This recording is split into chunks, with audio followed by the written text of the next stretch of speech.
Welcome back to my channel learn English with Biswajit sir. তো আজকে দেখো তোমাদেরকে নাউন ফ্রেজের পার্ট 1টা দিয়ে দিয়েছি, এবার নাউন ফ্রেজের এটা পার্ট 2, তাহলে নাউন ফ্রেজ কমপ্লিট হয়ে যাবে। তো নাউন ফ্রেজ পার্ট 2তে আছে নাউন যুক্ত পোস্ট মডিফায়ার। তো পোস্ট মডিফায়ার কোনটাকে বলা হয়? যেটা নাউনের পূর্বে আসে আর সাবজেক্টের কাজ করবে কিংবা অবজেক্টের কাজ করবে। নাউনের কাজেই হচ্ছে সাবজেক্ট কিংবা অবজেক্ট, ওকে। আর গ্রুপ অফ ওয়ার্ডস হতে হবে। তাহলে কী হবে? যেমন একটা উদাহরণ সহ দেখে নাও। যেমন পোস্ট মডিফায়ার লিখব, a boy standing here, standing here, a boy standing here is my brother, is my brother. এই যে হলো এ বয় স্ট্যান্ডিং হিয়ার, এই পুরোটা সাবজেক্ট হয়ে গেল। তো যদি সাবজেক্টের কাজ করে, এটা অবজেক্টের দিকেও থাকতে পারে ভার্বের পরে, তাহলেও নাউন ফ্রেজ হবে। এখানে দাঁড়িয়ে থাকা ছেলে, একটি ছেলে, এখানে দাঁড়িয়ে থাকা একটি ছেলে ইজ মাই ফ্রেন্ড, আমার বন্ধু। সেখানে মাই ফ্রেন্ডও নাউন ফ্রেজ হয়ে যাবে। আমি এখন তোমাকে শুধু শেখানো হচ্ছে পোস্ট মডিফায়ার। তো দেখো নাউনের পরে কি আছে? Standing here. এই যে স্ট্যান্ডিং হিয়ার এই যে ব্যবহার করেছি, এটা একটা পার্টিসিপেল। তো নাউন যুক্ত পার্টিসিপেল ব্যবহার করে আমি পোস্ট মডিফায়ার করলাম।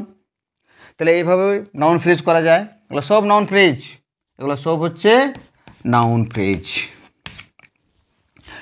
নাম্বার 2 টাইপ, এবারে আছে এটাকেই ক্লজ করে দাও। এ বয়, a boy who was standing here, was standing here, was standing। দেখো এইটা হচ্ছে অ্যাডজেক্টিভ ক্লজ, ওয়াজ স্ট্যান্ডিং, কিন্তু আমি শেখাচ্ছি এখন কি নাউন ফ্রেজ। তাহলে এই নাউন ফ্রেজ করতে গেলে কী হবে? এ বয় হু ওয়াজ স্ট্যান্ডিং হিয়ার, এই পুরোটা হচ্ছে নাউন ফ্রেজ, এ পুরোটা। A boy who was standing here is tired, ক্লান্ত, is tired, ওকে। দেখো a boy who was standing here is tired, তো এইটা হচ্ছে নাউন ফ্রেজ, এটা হচ্ছে এনপি। বুঝতে পারলে? কত সহজ। নাম্বার সি, তারপর নাউন ফ্রেজ কী করতে পারো? প্রিপোজিশন যুক্ত করে করতে পারো।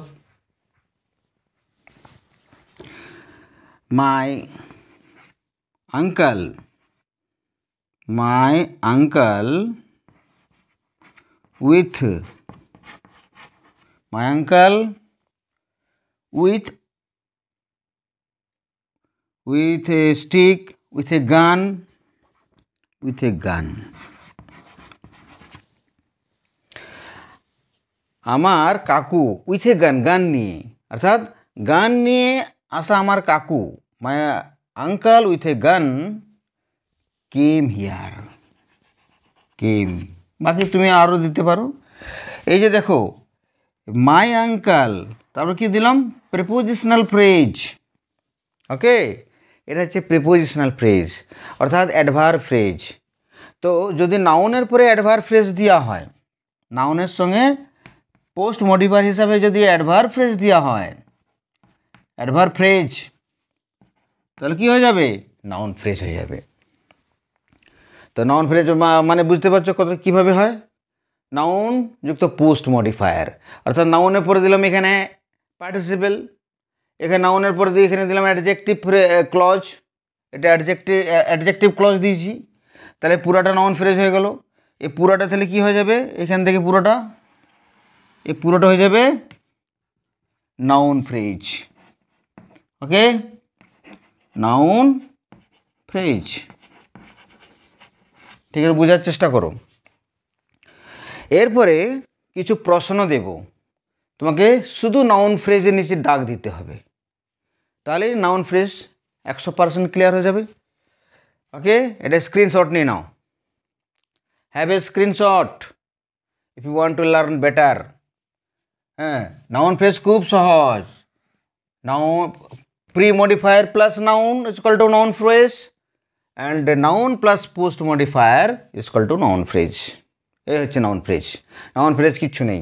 এরপর কিছু দেখো কোশ্চেন, দেখো কোশ্চেনের মাধ্যমে আরও ভালো বুঝতে পারবে।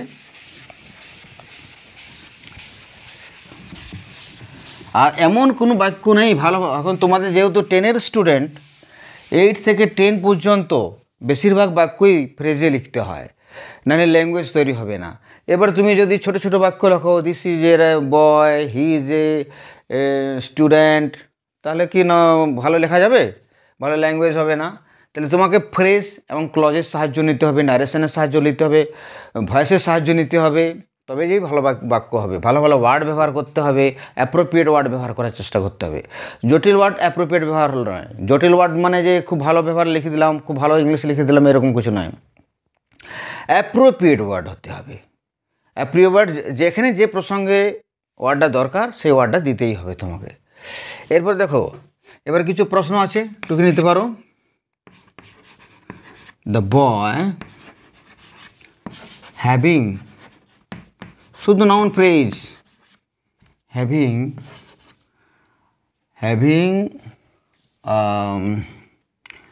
Bag, having a bag, came here to meet you, শুধু নাউন ফ্রেজ নিচে দাগ দিবে, to meet you। এটা কোথায় নাউন ফ্রেজ আছে বলো? The boy having a bag, এটা নাউন ফ্রেজ হচ্ছে the boy having a bag, এই পুরোটা নাউন ফ্রেজ। ওকে, এই পুরোটা নাউন ফ্রেজ, এটা হচ্ছে নাউন ফ্রেজ। আমি দাগ দিয়ে দিতে শিখিয়ে দিচ্ছি, দেখে নাও। এবারে দেখো, you saw a cow with large horns. Okay, you saw তুমি দেখলে, কি দেখলে? এ কাউ, একটা গরু দেখলে, উইথ আ লার্জ হর্ন মানে বিশাল বড় সিংহের। তো a cow with a large horn, noun plus post modifier is called noun phrase. আর দেখো এটা অবজেক্টেরও কাজ করছে, সাবজেক্ট ভার্ব অবজেক্ট। ওকে, তাহলে এটাও noun phrase. Number 3, she told me a story. She told me a story which is দিতে পারি, ওয়াজও দিতে পারি, যেটা দেবে সেটাই ঠিক হবে। which was about your life.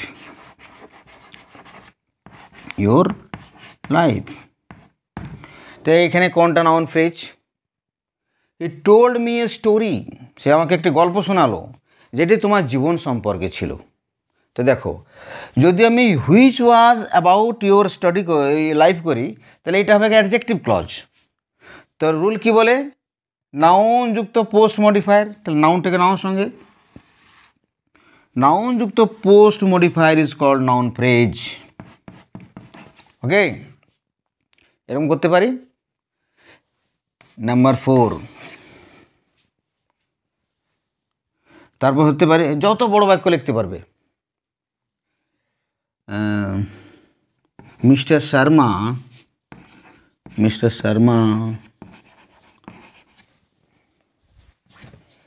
using my pen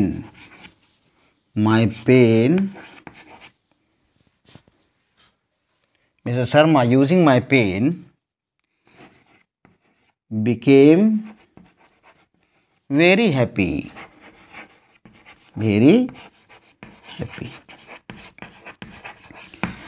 তো mister Sharma using my pen, mister Sharma আমার কলম ব্যবহার করে খুব খুশি হলেন। তো এখানে দেখো, তো mister Sharma using my pen, এই পুরোটা সাবজেক্টের কাজ করছে। পুরোটা সাবজেক্টের কাজ করছে। আর সাবজেক্টের পর ভার্ব আছে, তো নাউনের কাজেই হচ্ছে সাবজেক্টের কাজ করা আর ভার্বের কাজ করা, সাবজেক্টের কাজ করা কিংবা অবজেক্টের কাজ করা।